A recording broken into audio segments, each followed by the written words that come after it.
Hi, boys and girls. Welcome to another writing lesson with Mrs. Burke. Today, we're continuing the editing process and we're focusing on circling words we don't know how to spell. If you're ready, let's get started. Writers, as you're writing, you might want to use a word that you don't know how to spell. Should you panic? No, of course not. We have a solution for that. Let's take a look. Writers can write words to the best of their ability and then circle them to check on them later.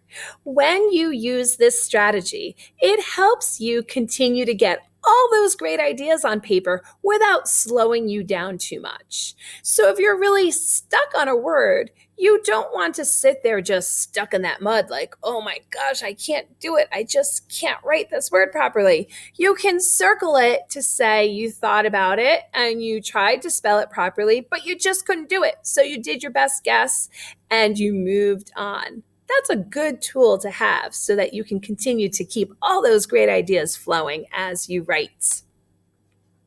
So check out my example. I wanted to tell you about last weekend. So I wrote, last weekend I ate a lot of chocolate.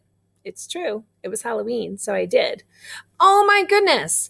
I really had a hard time spelling the word chocolate. So I wrote it the best that I could, and I circled it so that I could come back to it later. And then I could continue my writing and I could continue to have my great ideas flowing out of my brain and out of my pencil.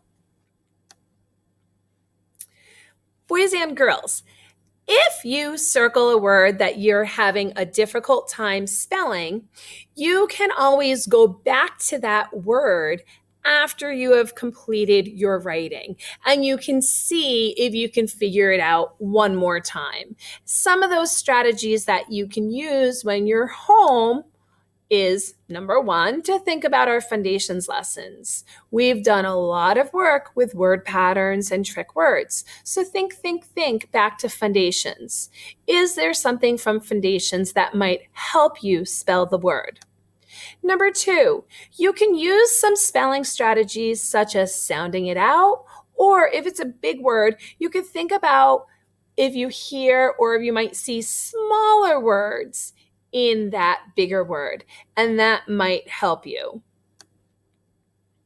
You can also think about where you may have seen that word before. For example, chocolate, I may have seen that word on a cereal box or on a chocolate bar. So I might go back to that chocolate bar or that cereal box and look to see if I can find that word to help me.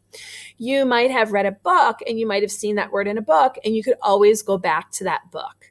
Now, remember, in class, if you've used all of your strategies and you really can't get that word spelled correctly, you can always write it in your You Try It book and bring it to your teacher, and your teacher can help you with that. If you don't have a You Try It book at home and you've tried every other strategy we just talked about, you could always ask an adult for a little bit of help if you're really, really stuck. So boys and girls, I want you to think about that strategy, and I want you to try that out the next time you're writing. I will give you a few ideas for a writing piece today, and I want you to think. Am I using words that I'm not too sure how to spell?